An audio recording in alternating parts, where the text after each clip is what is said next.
Hello students, हमारे YouTube channel गुरबंता में आपका स्वागत है।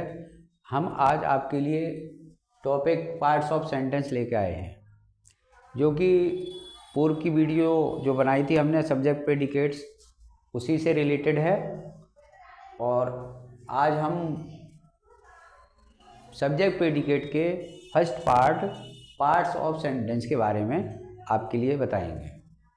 तो first of all, prior knowledge में हमने आपके लिए बताया था कि किसी भी सेंटेंस को दो भागों में विभाजित किया जाता है, और जिसको हमने बताया था सब्जेक्ट एंड प्रेडिकेट। तो प्रेडिकेट स्टार्ट हुआ था verb to end of sentence, it means full stop. तो then parts of sentence, first step, इसमें आपके 6 स्टेप हैं। फर्स्ट स्टेप में जैसे हम लेंगे, सबसे पहले लेते हैं कि जैसे gerund based subject. Gerund based subject क्या है? ये जीरंड कहाँ से आया, जीरंड कैसे बनता है?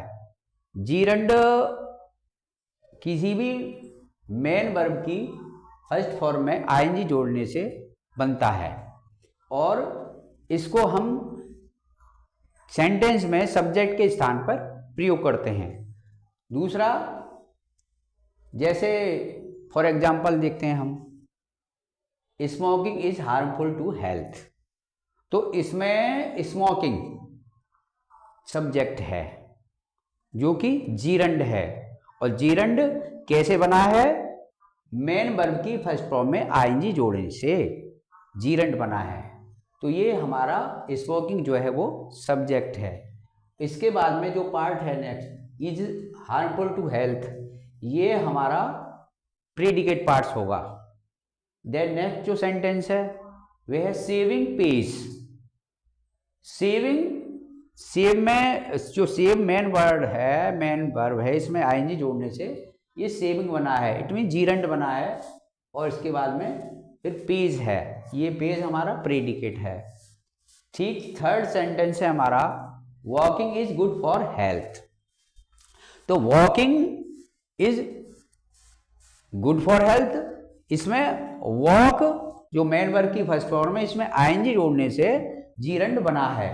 तो जीरंड सब्जेक्ट का स्थान ले रहा है, क्योंकि हम इसमें जानते हैं, पहले से जानते हैं कि किसी भी सेंटेंस में सब्जेक्ट का पहला स्थान होता है। तो आगे है is a good for health.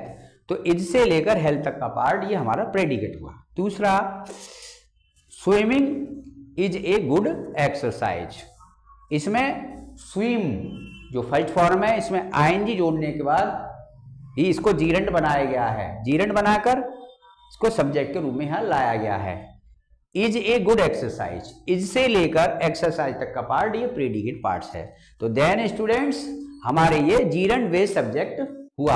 अब नेक्स्ट जो स्टेप 2 है, स्टेप 2 में इंफिनिटिव बेस्ड सब्जेक्ट है। इंफिनिटिव बेस्ड सब्जेक्ट क्या है? ये किसी भी मेन वर्ब की फर्स्ट फॉर्म से पहले टू लगाने से इंफिनिटिव बनता है। ये भी किसी भी सेंटेंस में सब्जेक्ट के स्थान पर आता है। जब कोई सब्जेक्ट नहीं होता है तो ये यहाँ पर इन्फिनिटिव का प्रयोग किया जाता है। वैसे किसी सेंटेंस में जीरंड और इन्फिनिटिव का प्रयोग हम ऑब्जेक्ट के स्थान पर भी करते हैं। तो अब देखते हैं हम example number 1। First of, to work is to worship. इसमें टू वर्क जो है, ये वर्क जो है ये वर्ब है, और इससे पहले टू लगाने से हमने इन्फिनिटिव बनाया है। तो टू वर्क जो है ये हमारा इन्फिनिटिव पार्ट है, यानी सब्जेक्ट पार्ट है। तो ये इन्फिनिटिव हो गया, इन्फिनिटिव सब्जेक्ट का स्थान ले रहा है। इज टू वर्शिप, ये हमारा प्रेडिकेट पार्ट्स है, यानी वर्ब से लेकर और फुल स्टॉप तक का पार्ट ये हमारा प्रेडिकेट पार्ट्स होता है। Then next sentence, to error is human. इसमें एरर जो मेन वर्ब की फर्स्ट फॉर्म है, इससे पहले टू लगाने से लगाकर हमने इन्फिनिटिव बनाया है, और इन्फिनिटिव भी ये है सब्जेक्ट का स्थान ले रहा है। तो ये भी हमारा सब्जेक्ट हुआ, यानी इन्फिनेटिव बेस्ड सब्जेक्ट हुआ। इसके बाद इज ह्यूमन, ये हमारा प्रेडिकेट पार्ट्स है, यहां से यहां तक, इससे लेके ह्यूमन फुल स्टॉप तक। अब थर्ड जो हमारा सेंटेंस है, to pay the tax is our duty. तो टू पे क्या है, ये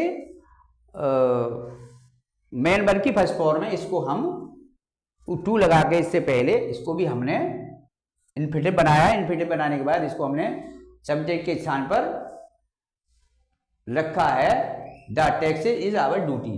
तो यहां से द पेज द टैक्सेस यानी करों का भुगतान करना, इज आवर ड्यूटी हमारा कर्तव्य है, करों का भुगतान करना, इसका हिंदी अर्थ ये बनता है। और थर्ड हो गया, तो टू पे को हमने सब्जेक्ट का स्थान दिया है, ये भी इन्फिनेटिव है। इनमें मोस्टली हिंदी में आपको बता दूं, जैसे जीरंड है और इन्फिनेटिव है, इनका हिंदी अर्थ जो है नानी ने से बनता है। अगर हम किसी भी सेंटेंस को हिंदी में इसका कन्वर्ट कर देंगे, इसको बदलेंगे, तो इसका अर्थ आएगा नानी ने, ठीक है। तो जैसे ये था, to pay the tax is our duty, करों का भुगतान करना, करों का भुगतान करना हमारा कर्तव्य है।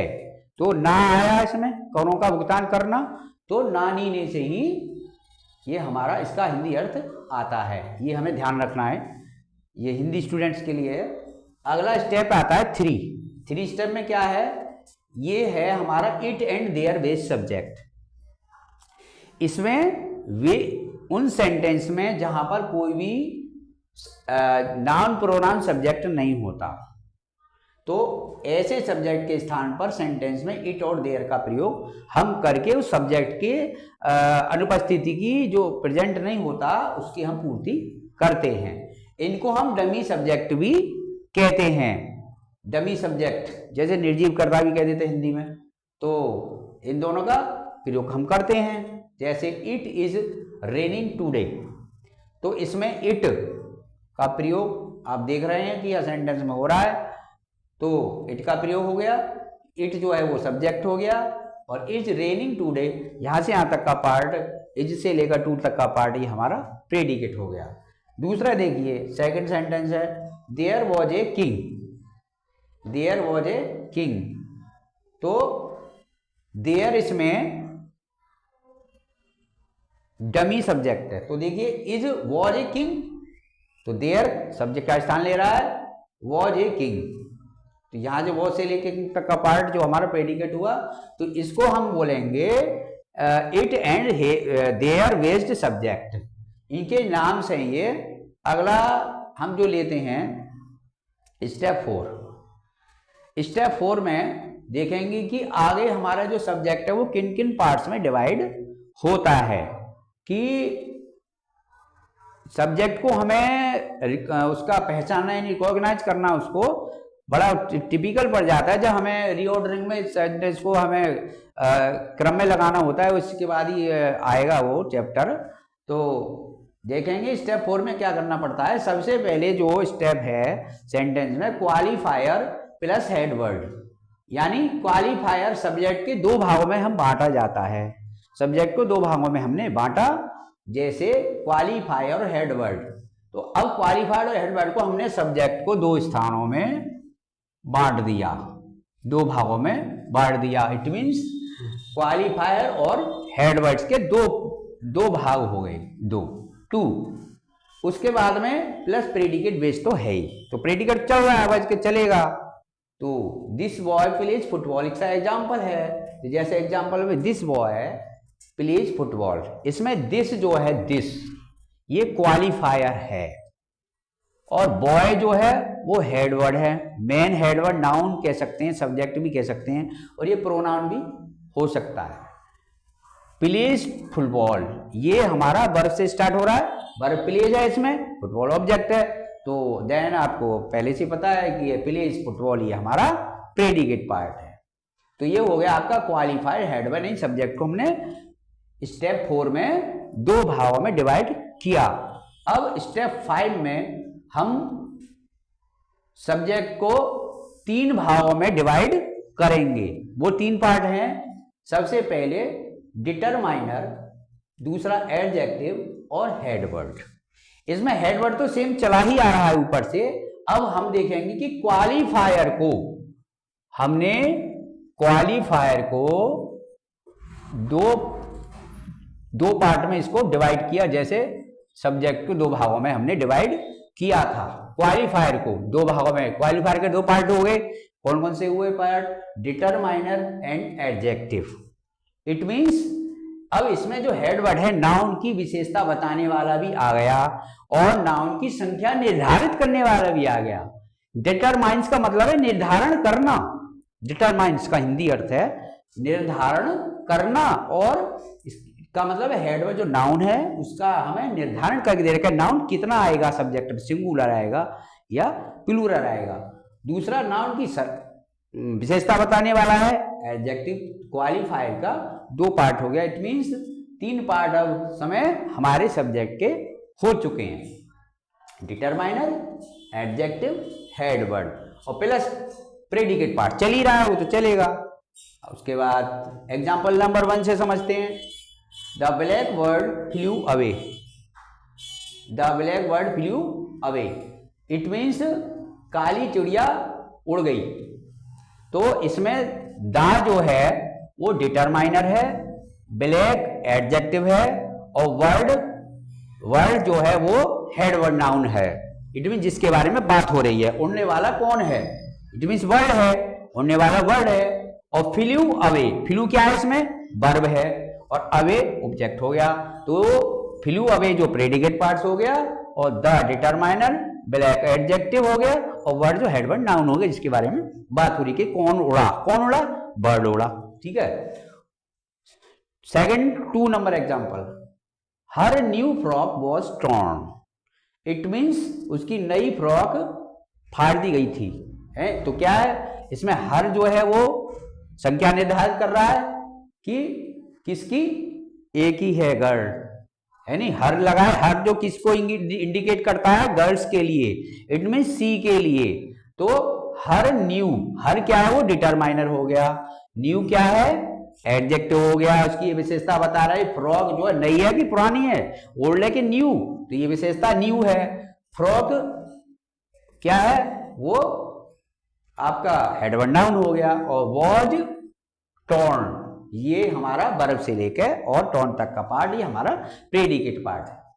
इसके बाद स्टेप 6 आता है। अब हमारे सब्जेक्ट के आप देखेंगे कि 4 भाग होंगे, 4 पार्ट हो जाएंगे इसके। अभी तो 3 पार्ट हुए थे ऊपर वाले।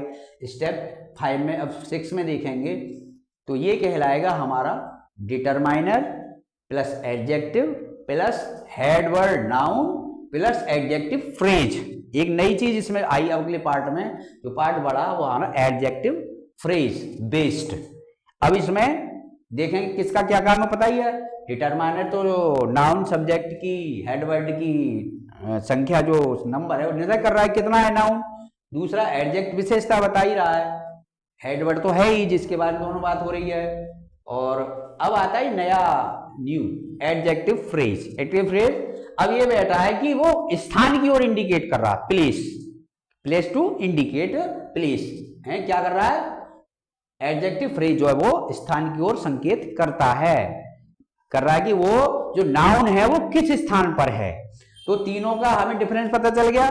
संख्या निर्धारित कर रहा है डिटरमाइनर, एडजेक्टिव विशेषता बता रहा है नाउन की, हेड वर्ड नाउन की, और एडजेक्टिव फ्रेज जो है वो हेड वर्ड नाउन की बता रहे हैं वो किस स्थान पर बैठा है, कहां पर है। इस स्थान में कहां है, किस शहर में है या किसी पेड़ पर है या किसी गांव में या किसी घर में या छत पे। तो जो प्लेसेस होते हैं ये तो हम पढ़ते ही हैं उसमें नाउन में। तो अब इनको हम एग्जाम्पल के द्वारा समझते हैं। First of example, my younger brother sitting in the corner has taken food.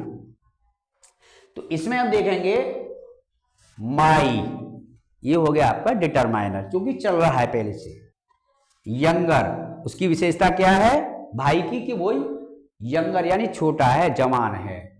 Brother, brother क्या है? ये हेड वर्ड नाउन हो गया। मैन जिसके बारे में बात हो रही है, भाई के बारे में तो बात हो रही है कि वो यंग है, जवान है और छोटा है। Sitting in the corner. अब ये जो वर्ड आया है सिटिंग इन द कॉर्नर, ये एडजेक्टिव फ्रेज है। इट मीन्स ये स्थान की ओर संकेत कर रहा है कि जो हमारा भाई है वो बैठा हुआ है कोने में, एक कोने में बैठा हुआ है, यानी my younger brother sitting in the corner. जो मेरा छोटा भाई है वो एक कोने में बैठा हुआ है, स्थान को संकेत कर रहा है। छोटा भाई कहाँ बैठा हुआ है, तो आंसर हमें मिलेगा सिटिंग इन द कॉर्नर, कोने में बैठा हुआ है। तो ये एडजेक्टिव फ्रेज है। तो एडजेक्टिव फ्रेज का क्या काम है कि वो स्थान की ओर संकेत कर रहा है कि हमारा हेडवर्ड नाउन कहाँ है, और एडजेक्टिव क्या कर रहा है कि वो विशेषता क्या है उसकी, और डिटरमाइन की वे संख्या क्या है।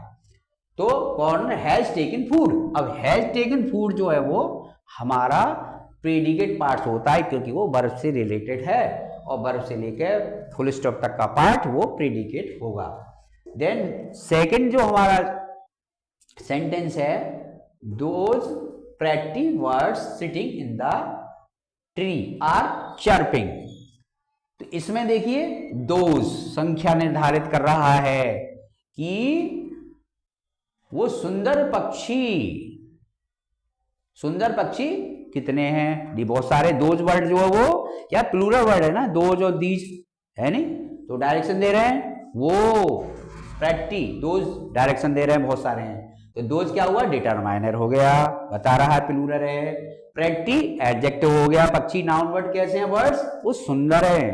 अगला है वर्ड्स तो हेडवर्ड नाउन है ही जिनके बारे में बात हो रही है।